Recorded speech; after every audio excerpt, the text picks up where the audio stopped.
Hello all, I'm Kerry Lutz and I'm here with Bill Powers. It's a production of Mining Stock Educators. Joining us today is Heye Daun, and Heye, you are CEO of Osino Resources, president, a born and raised Namibian mining engineer, impressive record of success, last two companies profitably acquired, and we've been working with you for several years, and I personally have been continually impressed by your ability to move this Twin Hills project forward.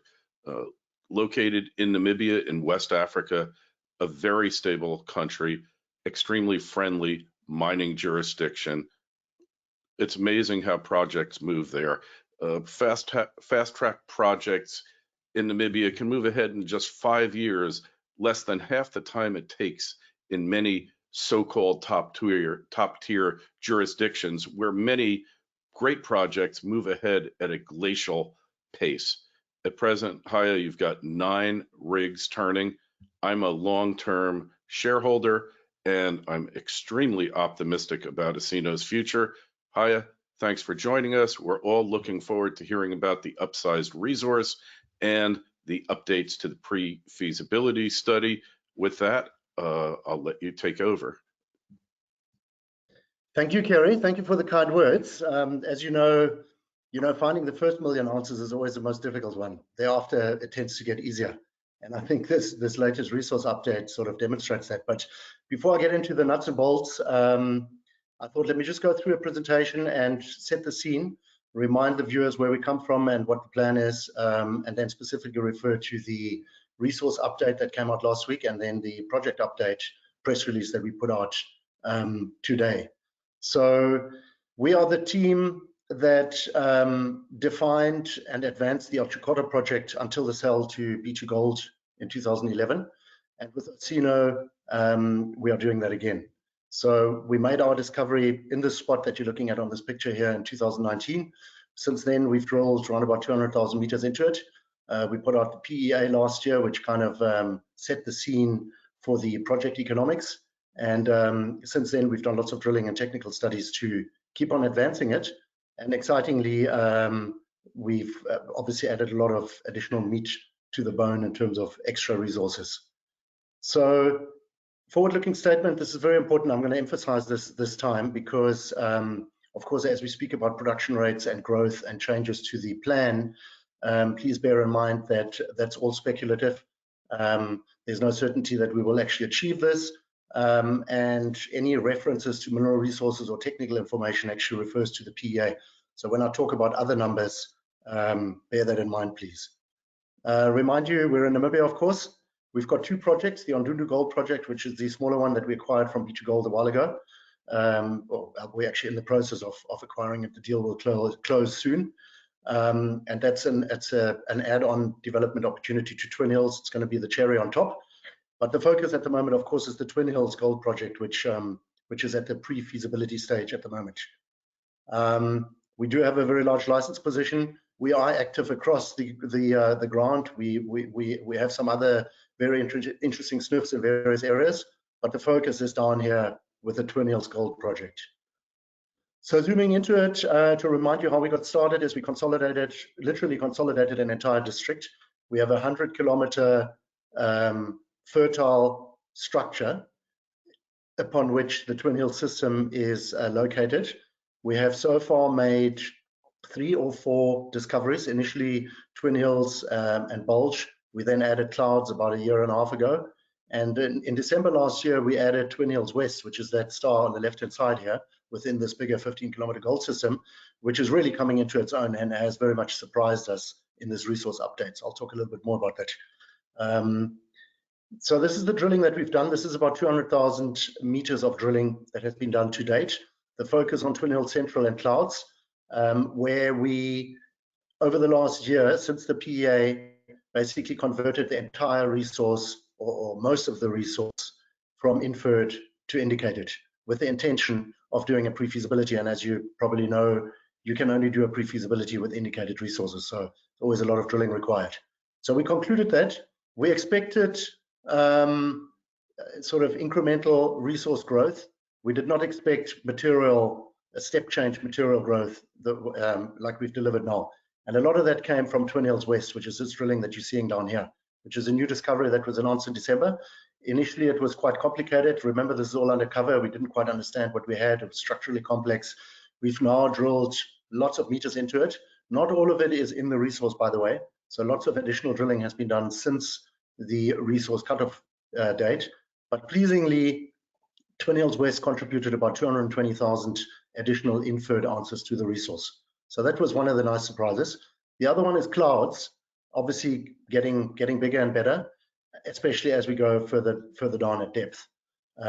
We also discovered some very pleasing high-grade intercepts. I mean, I remind you, this 90 meters at 1.7 grams, 7 meters at 8 grams at Twin Hills West, and then this 54 meters at 2.6 gram at Clouds is a real stunner. And so we have, since the resource cutoff, we have been drilling to basically define those areas a bit better and make this even better than it already is. So these are the different resource areas. With the mining license application, this is the area of activity where we basically drilling and doing extensive specialist studies towards the PFS. So I'm calling this room to grow, just a couple of sections. So this is Twin Hills West. This is actually, you can see Twin Hills West looks a bit different to the rest of the resource. It has 2 zones. Some of this drilling, as I said, is not in the numbers yet.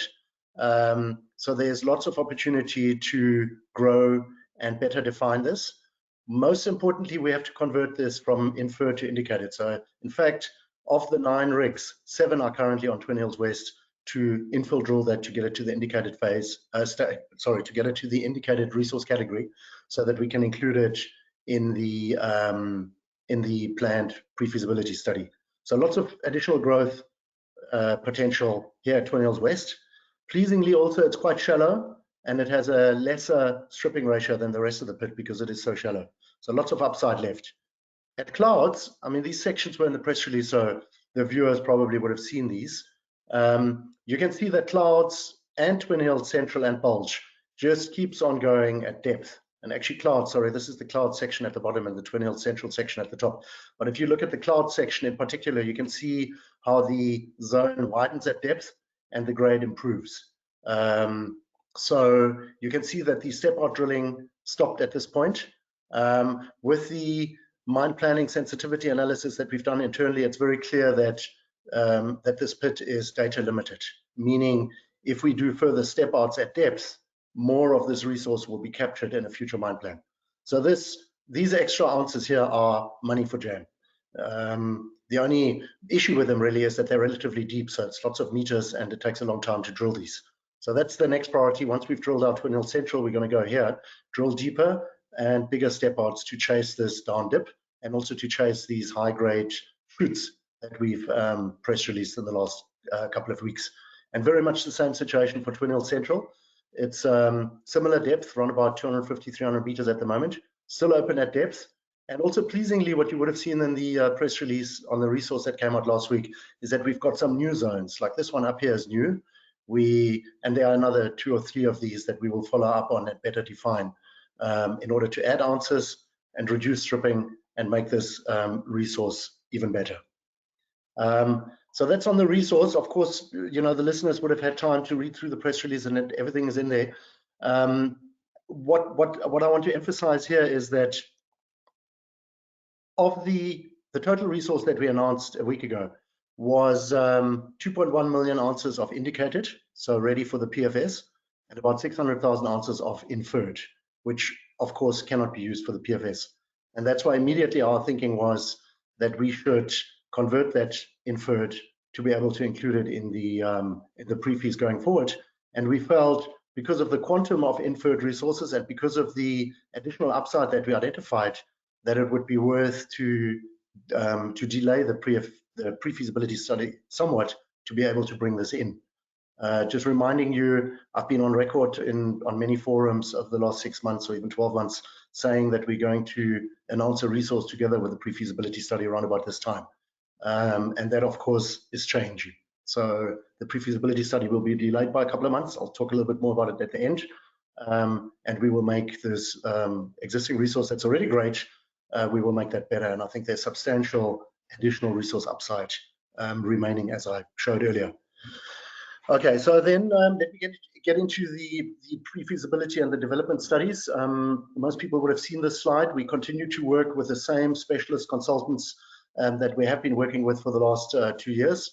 Lycopodium is leading the pack, managing the metallurgical test work and the overall study management. And then CSA Global, who are Johannesburg-based resource consultants who are doing the resource evaluation, or the resource modeling and estimation rather. And then we will continue to work with a bunch of additional specialists on the environmental, mine planning, hydrology, geotech, and also on the tailings dam studies there at the bottom, prime resources. So really world-class specialists that are helping us advance these studies. Just a reminder, this is an old slide from the PEA. This is, of course, an official number, which is subject to the PEA technical report that we put out in August last year. And so you can see the numbers there. It was a 3.5 million ton per annum processing plant with about 15-year life of mine, pretty good recoveries and very credible numbers, around about 100,000 ounces a year, with the first few years at 125,000 ounces a year. So that's the base case. Going forward, the pre-feasibility is going to improve on this very substantially. Of course, I cannot give you the numbers because we don't want to trigger a technical report, and some of these numbers, or a lot of these numbers, are still being finalized. We don't have them yet, but we have very deep conviction that there will be a substantial increase in production. The life of mine will still stay between 10 and 15 years, depending on how much we can compress the production, but there's sufficient resources for a very credible 12-year plus life of mine or more. A big question, of course, is on costs. That's, I think, the major theme that everybody talks about these days is cost inflation. So I'll make some comments about that. We don't know the numbers, but we know the direction that they're going in. But the other factors that we mentioned, the low risk of the project, the low capital intensity of the project, and the geological and metallurgical, or the geological consistency and metallurgical ease at which this can be processed, is unchanged. And the technical work that we've done as part of this pre-feas has basically confirmed most of the PEA assumptions. So in terms of production rate, as I say, I can't give you exact numbers, but we certainly hope that we will end up with an average production rate of between 150 and 200,000 ounces a year for Twin Hills. We expect the recovery to improve somewhat by a few percentage points from what it currently is, based on the additional optimization work that's been done by Lycopodium. We did some trade-off analyses, we did some fine-tuning on grind, pre-oxidation, and various other things, gravity recovery, that improved the overall recovery. So we're very hopeful that we can deliver that. And we are somewhat down the line, quite far down the line, with capital and operating cost estimation. So the capital cost will increase substantially. It may increase by up to 50%. We don't know. Now, don't fall on your back when you hear this number, but bear in mind that the pre-feasibility production rate will be at least 30% more than the PEA. So therefore, a very large part of the expected capital increase will be due to a much bigger scope and will be carried by the economics that come with it, a much bigger NPV and a bigger production rate. But we are seeing real cost increases, inflationary cost increases, mainly in steel. For example, steel balls have gone up just about 50%. Diesel reagent costs are up substantially. So we are seeing that inflation. And also the pre-feasibility study estimating has been improved. So we were somewhat light in certain areas of the PEA because some of those items were conceptual, like, for example, the tailings facility. We've done a lot more work on defining our tailings deposition strategy, and that's driven by water in Namibia. Namibia being a dry country, we're looking at dry stack tailings, which is uses far less water but requires more capital. So that's added to the capital requirements for the project, and in the next few months we will finalize these numbers. I still expect our capital intensity in terms of total capital divided by the production rate to end up basically industry leading. I think we will still have a very low capital intensity for this project. But yeah, Lycopodium is in the process of estimating this in detail right now. Okay, so then in terms of the site layout, it's largely stayed the same. You can see the Twin Hills Central and Bulge pit over here where I'm pointing with my mouse. Clouds has gotten bigger. Twin Hills West over here, we've done internal work on it. The pit could have this sort of size, but of course further drilling has to be done before we can include it into a follow-on study. On the tailings facility, we've done a lot more work. So this is what a dry stack tailings system looks like. Basically, dry stack tailings just means that you filter out the water and you reclaim that water into the processing circuit. So that reduces your overall water consumption. But because of the stacking infrastructure that you require, and because of the liner facility and various other items, the capital cost tends to be higher. We currently doing studies to see if some of that capital cost can be deferred, because for a dry stack tailings facility, you don't have to construct the entire facility up front. You can do it in modules, as you can see on the slide. But all in all, from an environmental and sort of socioeconomic perspective, we have to do dry stack tailings in Namibia. We have also investigated the alternative of conventional pumped slurry, but it doesn't seem like the potential capital savings are worth the added risk that comes with the extra water consumption and some of the environmental risks associated with Osino pyrites. Remember, to remind you, we've got a simple project, we've got no metallurgical issues, but we do have Osino pyrites. It's a natural part of gold mining. A lot of, gold is hosted in pyrites, and Osino pyrites is one of the pyrites, but it does mean that we will have some arsenic in the system, and that's why, for example, acid generation potential and also seepage of arsenic is being investigated as we speak. And that's why we're almost certain that this tailings facility will be lined, just like B2Gold's Otjikoto tailings facility is also lined in Namibia. It's just the way to go these days. So that brings me to utilities, where we've done a lot of work to de-risk the project. So this is the same slide, just zooming out a little bit. You can see the mining license outline over there. You can see the two marble aquifers in the north and in the south. You can see some blue and some green dots. The green dots are the hydrological production boreholes that we've drilled, which are sufficient to supply the mine with water at the 4.5 million ton per annum scale.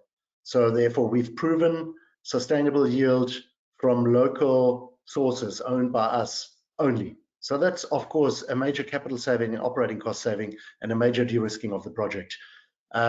We are, however, looking at diversifying our supply sources. So we are doing studies to build a pipeline to the local town of Karabip, which is about 20 kilometers away, in order to tie into the national grid, which the other gold mine, Navachap, in the region is being supplied from.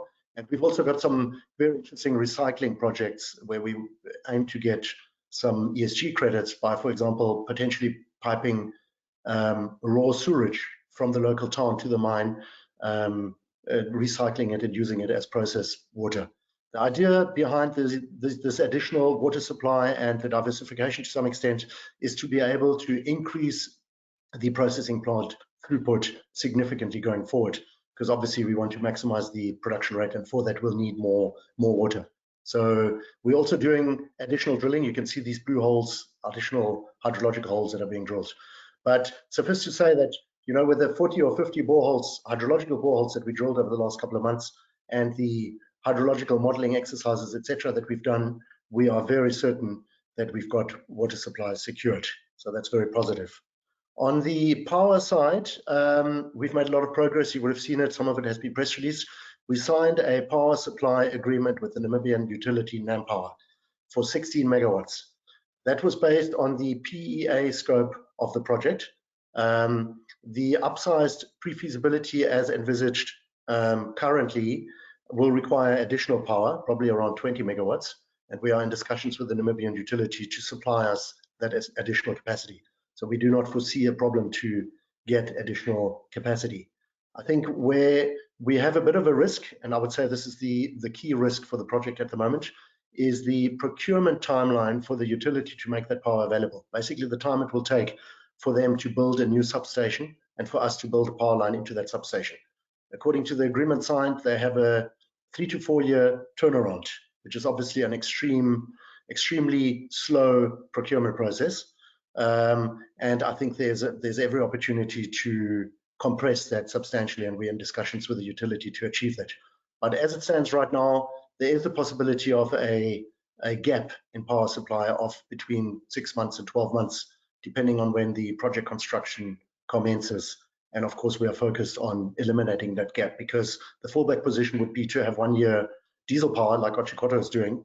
And we're obviously looking to avoid that, because grid power is just so much more efficient and clean and cheaper.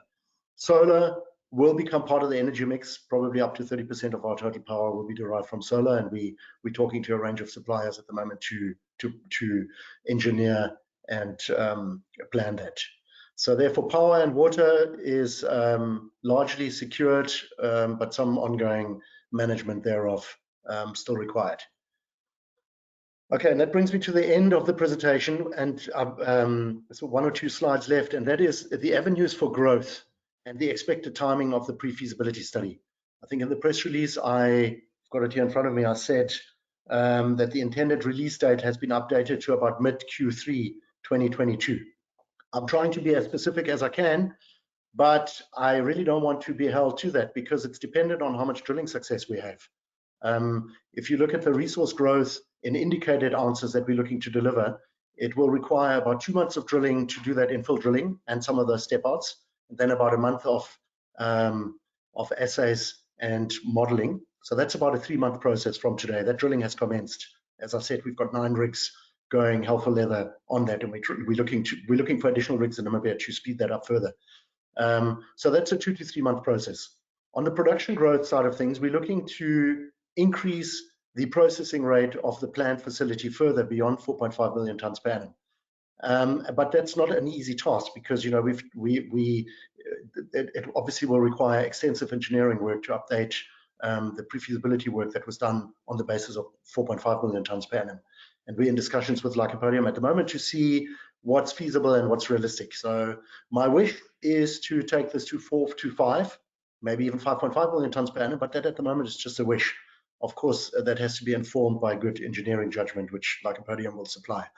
But the extra ounces, of course, that we have in the extensive 15-year life of mine very strongly suggests that we should increase the processing rate in order to bring that production forward. Now, this, I would say, is the biggest question and the biggest risk around the timing of the pre-feasibility study, because it might take longer than 3 months to do that work. So I've just put a placeholder here. I said 3 to 6 months. I certainly hope it won't be 6 months. I certainly hope we can do it in 3 months. But let's see. I think for now, the focus is on making the study as big as possible, but at the same time, fast tracking it and not delaying it too long, and bringing it out during the 3rd quarter, hopefully in the middle or earlier. And then the 3rd area of growth, of course, is improved geological modeling. I have spoken about this in the past, but we still haven't done it. So basically, the resource modeling technique used for our resource was ordinary kriging. That's a statistical technique. It basically, it's to some extent, I guess for a layman, you could say it averages everything out over a larger area. There are other techniques like uniform conditioning, which try to model the effects of selective mining, where you go back from averaging everything out and you attempt to be more selective about it. Usually when you do this, or when this is successful, it comes at a loss of some ounces, but at an increase of grade. And we will commence in early May with our QP and external consultants. We will commence this process to see if we can squeeze the processing grade of this project, if we can squeeze it up a bit. Who knows, maybe 10, 15% with luck. I mean, don't hold me to it. This is, again, wishful thinking. But if we are able to secure all of these areas or avenues for growth, then I believe that Twin Hills will absolutely shoot the lights out in terms of its production rate. I think we've got a real chance of turning Twin Hills into the biggest gold mine in Namibia. And I think we have a real chance of making Twin Hills better than Otjikoto was, or Otjikoto is. And as you know, Otjikoto makes $100, $200 million, $200 million of free cash a year. It's 15% of B2Gold's production. It's arguably $1 billion company. So, and Twin Hills has the potential to get there. And what makes Twin Hills unique is that it is near term. All of this can be achieved in short order. We've got the right team in place. We've got the capital to do it. We've got the motivation to do it, and we're already deep into it. So we are more excited about this project than we've ever been before. And that brings me to the end of the presentation. I think 5 minutes longer than I thought, but Kerry or Bill, over to you for some questions. Yep, Heye, that was very thorough because you answered most of the questions that I had prepared for you.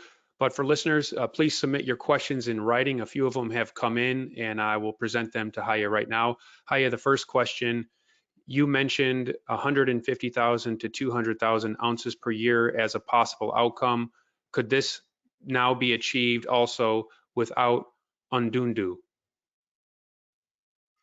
Yes, Ondundu at the moment is not in the picture. The reason being that it does not even have a resource yet. It's been drilled by B2Gold to resource stage, but they never put a 43-101 report out on it because large corporates generally don't.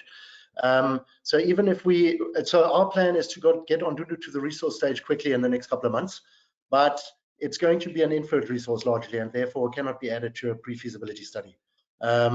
We have actually drilled, we haven't press released it, but we've drilled some metallurgical test holes there. So we need to demonstrate our co-development scenario for Ondundu, and that's probably going to take us about 6 months. So I think that the upsized pre-feasibility study that I'm talking about, well, I don't think, it's absolutely certain that the upsized pre-feasibility study that I'm talking about will come out before we've demonstrated the Ondundu upside. So the Ondundu upside is going to be hopefully a very significant production cherry on top of these numbers towards the end of the year in PEA form, maybe early next year.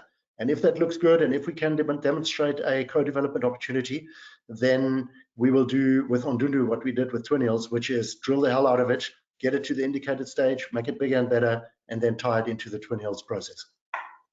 Next question, what is the current status regarding farmland acquisition? Yeah, so that's a bit of a delicate one, but I can talk about it. It's delicate because we're dealing with two different farm owners, and the terms of those acquisitions are not the same because the one piece is more important than the other. We have signed an agreement with both of those farmers, but that agreement is highly conditional. It requires 3 government waivers, and the process of obtaining those government waivers in Namibia is very lengthy because in Namibia, ownership of farmland by foreign companies or foreign individuals is quite sensitive because of the historical injustices and so forth. So we will get those approvals. In fact, we have 2 of the 3 already. Once we've got the 3rd in place, then that deal can close. We then have to pay for it. So that's the background. The deal is basically, to my mind, it's in the bag. We've agreed the terms. And I think that in the next couple of weeks or months, we will actually announce it. So I'm comfortable that we've got that more or less in the bag. Heye, Kerry mentioned in the intro that you're working in a jurisdiction, Namibia, that allows you to fast track a gold project to production, especially compared to other jurisdictions throughout the world. You mentioned the electricity needs and how your current agreement, it's a little slower than how you want to progress this project. Would that be the #1 thing that would slow down a fast tracking? And what would be some other risks or potential roadblocks to fast tracking this project? No, I think the power is a risk at the moment because we haven't put it to bed, but I think there's an engineering solution to it and we will be able to manage around it. So I don't consider that the biggest risk. I would say the biggest risk at the moment probably is project financing. Not financing our G&A and drilling, but actually financing the construction of this project. Remember, this is going to be I'm picking a number, don't hold me to it. It's going to be a $250 million or more capital build or less, or whatever the study pegs us, but it's going to be a very large project financing. And those processes take time. We have been very proactive in that. In fact, we're having a site visit as part of the mining indaba, which takes place on the 3rd of May. So in 2 weeks, we're going to site with about 15 banks and project financiers who are already aware of our project, who are already getting up the curve. And the idea is to fast track that project financing process. So that typically is what delays the construction of a project. And we quite focus on that. On the permitting, let me just come into that. So permitting is a process that's well understood in Namibia and it's predictable. We've submitted our documentation. We've applied for a mining license in August last year already. That one is lying on the shelf at the moment because it's awaiting the approval of our environmental permits. And those have been submitted in March. We had some very positive meetings with them, and we expect that those environmental permits will be granted in the next few months. And that Once those are granted, it's basically an environmental authorization, or in Namibia it's called an ECC, environmental clearance certificate. That then brings the mining license alive, and therefore I still think there's a good chance that we might get the mining license this year. But that's obviously key. Before we move any dirt, we have to have a mining license. Maybe just, sorry to belabor the point a bit, some of your viewers might be aware there's a survey called the Fraser survey. It's a perception index of mining jurisdictions worldwide, and that came out actually a week ago. Namibia fared quite well in it in certain areas. In the policy perceptions index, for example, Namibia is the second rated country in Namibia after Morocco, ahead of Botswana, which always used to be at the top. So that's very positive. We're very pleased about that. And that actually reflects our experience of dealing with the Namibian regulators. There are other areas in terms of uncertainty and perception around Namibia that are not so good, and you can read that in the Fraser survey, but I invite your listeners to actually Google it and see it. It's a very comprehensive perceptions index of the Namibian regulatory environment. Next question, will there be a new financing in the near future? What do you expect me to answer to that? Sorry, tongue in cheek. There will be a financing in the future, yes. When that will be, I have no idea. At the moment, we're well financed. We've got money in the bank. In fact, we've got another very positive thing. We've got a $3 or $4 million VAT receivable, which with a bit of luck, we will get that paid out by the Namibian government over the next couple of months. So we're well financed for our normal bread and butter drilling and studies. We don't need to do anything anytime soon. But as you know, when people expect it the least, that's usually the best time to do the financing. At the moment, it's not a great time because, as everybody knows, the market is dead. But sometime in the future, we will probably still do one financing before the build. Could be two. I mean, it depends actually. There's so many uncertainties because if this project keeps on growing, we've been surprised by the sudden growth in resources. If it keeps on doing this, which is our base case, then I think there might be a second financing before the build. I think for us at the moment, we're shifting focus. We used to be heavily focused on fast tracking the project to production. And I'm actually changing, and I'm not ashamed to say it. Our focus is shifting to, whoa, this thing is much better than we even thought. So therefore, let's first delineate its true potential before we move too far ahead of ourselves. But we don't know what's still to be unearthed and what will be required to turn that into a mine. Sorry, that was a long answer. So yeah, I hope that makes sense. It does, Heye. And what do you think corporates are missing? When obviously you see your company better than anybody else. You know information that the public doesn't know yet. But just from what's out there publicly, what are the corporates missing when they look at Osino? I don't think they're missing that much. I think I know that a number of them are watching us very closely. Having said that, I think corporates might be making the same mistake that they made before Chikoto was developed, which is underestimating the potential of the project. Of course, they don't have the luxury that we have, which is they don't have all the insider information. We see where the project is going. That's why our conviction is so much greater. But it's for this reason that the pre-feasibility and bringing the pre-feasibility out soon is very important, because whenever it comes out, whether it's going to be July, August, or September, it's going to be a high quality document, and it will certainly attract attention. I mean, the PEA, which was more than a conceptual document, but nothing like the PFS that we're about to push out, that PEA already attracted a lot of attention. But I think 2.7 million ounces, I'm not supposed to add them up according to 4311, call it 2.1 plus 600,000 ounces inferred is sizable. But I think we're going to go past 3 million ounces, I think fairly quickly, hopefully before the end of the year. And that when you talk about those kind of resource numbers, there are not a lot of projects with that kind of scale. And that's why I think the corporates are watching very closely. But of course, they won't say that to you because they don't want to ramp up the share price. Well, with the pre-feasibility moving into a feasibility study, give us a time frame for that. Are you doing most of your feasibility work within your pre-feasibility study? Yes, we're doing as much as we can, but some of it is sequential. So generally, to maybe educate your listeners, the way it works is a pre-feasibility study is basically there to define your project scope and to do the trade-off analyses, to investigate all the different trade-offs like owner mining versus contract mining, different types of processing techniques. So that's what the pre-feasibility is there for, and we're doing all of that. We have actually done most of that. The definitive is then there to estimate the capital in much greater detail. So that will commence as soon as we know what the scope of the project will be. And then, of course, the detailed design. Usually these days, people divide up the definitive and the what is called the feed, front-end engineering and design. And that typically happens after the definitive. So I foresee a definitive maybe late this year, hopefully late this year. I mean, I always was hoping that it would be September, but now with this extra growth, it's going to get pushed back a bit. And the definitive primarily is needed to get the project financing, to get the money in the bank. Once you've got the money in the bank, then you commence with a feed, which is typically a 3-month process, and then you can start mining. That's basically how it works. How is the exploration work going at Doublesburg? Very good question. You know, Bill, that tells me that you're paying attention, which I really appreciate, because very few people ask me about asked the question. It's not from me. Excellent. Okay. Yeah. So Doublesburg, I'll try and see if I've got get it on the screen. I don't have it here, but it's fine. So Doublesburg is a very interesting anomaly, a calcrete anomaly that we identified a couple of months ago.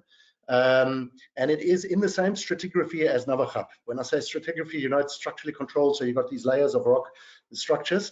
So it's the rocks are a little bit different to Twin Hills, but it's on strike from Navachap. It is a very nice anomaly. It's like 500 meters by 500 meters. We drilled it. We haven't got the assay results. Visual interpretation looks very interesting. We certainly have some massive sulfides there, which is very different geology to Twin Hills. But at Navachap, these type of massive sulfides have contributed some very good high grades to the overall resource of the ore body. So we're very enthusiastic about Doublesburg. We've only put, I think, 3 or 4 boreholes into it. We expect results in the next few weeks. It might be a nice surprise. Just like Twin Hills West was a surprise. Remember Twin Hills West, we only announced the discovery in December last year. We now have 220,000 ounces of inferred resources, like 4 months later, and I think that will grow. And that's why if Doublesburg throws up something, we're going to hit it, I can assure you. It's only 5-7 kilometers away from Twin Hills. So that's going to be another satellite pit if we make a discovery there. So let's talk analogs. You kind of have like a Marathon Gold, right? String of pearls situation here, don't you? Would that be one of your comparables, or what other projects would you compare your project to? I think the ones that I look at most at the moment certainly is Marathon Gold, mainly because of its production rate. I think it's about 175,000 ounces a year on average. For me, that number was always aspirational for Twin Hills, but I always felt that it was possible with the geology that we had, with the resource, with the upsized resource that we put on the book now. It's not wishful thinking anymore. It's a real possibility of getting there. So that's where Marathon comes from. And of course, I like Marathon's market cap. You know, $600-700 million, whatever it is. I think that's where we need to be. Marathon have commenced the financing process. They did a royalty with Franco-Nevada, which gave them a lot of validation. These are all very important learnings for us. In fact, we're talking to Marathon just generally to learn from them, and we're doing some of the things that they've done. So that's a good comp. The other excellent comp is Ozone. Ozone is in Burkina Faso. Many people know it because it's been around forever. It was always an exploration play, and then it became a development play. It's in construction at the moment, so they're probably about maybe a year and a half ahead of us. They've seen a large re-rating. It's also a $500 million company, but their production rate on the definitive is less than ours. It's, I think, 125,000 ounces a year. I know that's an old definitive, and they're looking to grow that to about 170, 200,000 ounces or thereabouts. But that's the same as us. We're not, I mean, speaking, that's the same as our aspiration. Yes, they've got 5 million ounces. We've got 2.7, but they've got like 2 million ounces in reserves. And we will have a similar number, I think, once our pre-fees is done. So that's the beauty with us. We've got a smaller resource, but we've got a very high resource to reserve conversion. So I think Ozone is an excellent comparative. Of course, Ozone has got a bigger market cap because they're financed. They've got the project finance in the bank, and they've commenced with construction. They will start producing gold later this year. We're not there yet. But if you go to their presentation, there's an excellent slide in there which shows how these development projects tend to re-rate by like 150% or so during the late development stage. And I think Twin Hills and Osino will be no different. Last question, Kerry, if you'd like to come back on. You mentioned Navachab. Are you still in the running to acquire that project, Heye? No, I think maybe it hasn't been confirmed officially, but I can say that sales process was terminated by the owners. I can only speculate why they did it. I would imagine it might be because they didn't achieve their price. They had very high price expectations. And I also think that Novichok, the operational turnaround that took place there by the local management team was quite successful. And so there's a lot of value left on the table at Novichok. And that's why I think those owners are looking to keep on developing it themselves. We did bid on the process. We put a very credible bid forward. We still believe in 1 + 1 can be much more than 2. But to be honest, we've got our hands full, and we're going to deliver a project which in production rate will be more than double of what Novichok is. So, you know, we've got something very substantial and very significant on our hands, and that's why we're quite happy just to focus on that, because we think that's the best way to unlock value. Thank you, Heye. I'm a happy shareholder. Carry over to you. And I'm a happy shareholder as well. Heye, you made a very compelling and powerful case for Osino Resources, illustrating clearly that it is a company moving forward at a pace that many of your peers could only dream of. The news today, quite encouraging, but look, we believe that the best is yet to come. I want to thank everybody for joining us. If you want to watch the presentation again or you missed part of it, not a problem. You will be getting a replay link shortly. Make sure you go over to OsinoResources.com, sign up. Obviously, the pace of news is picking up quickly, so sign up for notifications. You'll get the latest news. And Heye, again, thank you, and we're looking forward to the future. Thank you very much to everybody who dialed in, and to you guys for hosting this. I appreciate it. Thank you. Bye-bye. All right, that's the end. Thank you.